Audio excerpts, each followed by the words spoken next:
Alright, what's up YouTube? So today I've just got a poll day for you guys. So for as far as my training goes, recently, at the time of recording this, my poll days just haven't been hitting really well because usually I do a lot of like very isolative but also like very intense training on my lower lats, like seated cable rows and also close grip lat pull downs, and that really just hasn't been that's been kind of just been fatiguing me over the weeks. So lately for this workout I decided to switch it up a little bit and step it up a notch. So you can see I'm trying to do a lot of more compound rowing movements here. So I started with some supinated rowing, then I move into some just regular barbell rows. And as far as barbell rows go, I think like the form is kind of up to interpretation. So it's like harder to progress and kind of progressive overload because momentum as a factor is pretty big here. Like you don't know how much momentum you want to really be using and also how much to lean forward by. And you can also see that when I supinate, my range of motion is kind of compromised because I'm trying to keep my lats engaged in the entire range of motion. But to do that, I also have to sacrifice kind of stretching them out at the bottom because I feel like when I stretch them out at the bottom, the weight kind of unstabilizes my body position a little bit. So you can see I'm kind of just trying to go to failure here without using too much momentum here. But yeah, overall, barbell rows as a movement, I think it's okay, but there's a reason why I don't usually do them here.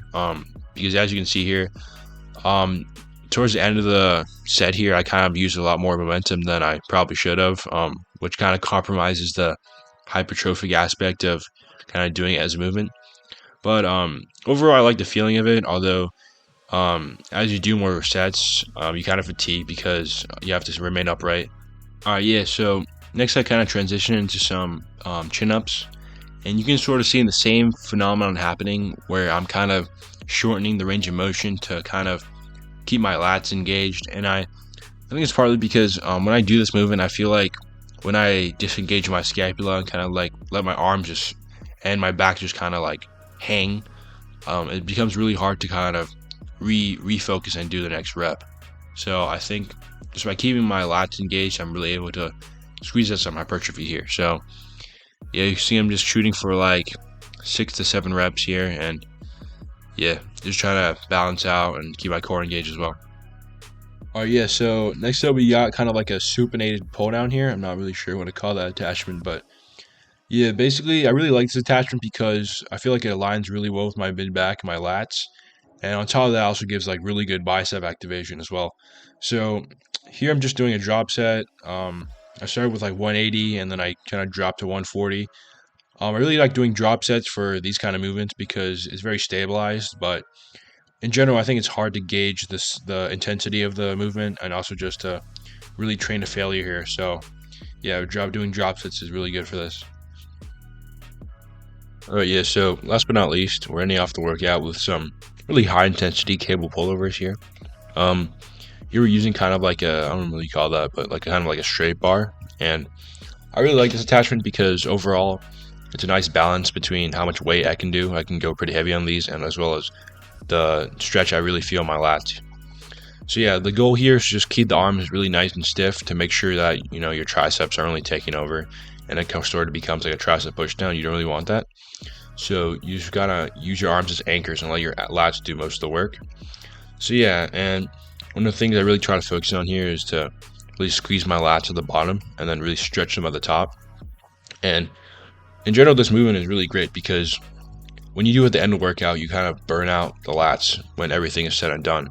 Because I feel like this is the one movement where I really only feel my lats stretching and working here. So yeah, this is another angle where you can see like really how much tension I'm getting on the lats here. So and yeah, so that about wraps up the back workout. Thank you guys so much for watching. If you notice, I really didn't do any direct bicep work because I usually like doing biceps like after a push workout, for instance, because my biceps are nice and fresh, so I can push them to failure more. But yeah, um, I really appreciate the support on last video. And if you guys want, you can let me know what you guys want to see, what kind of content you want to watch down in the comments below. But yeah, I'm just trying out new things and seeing what video styles I really enjoy. So yeah, thank you guys so much. See you till next video.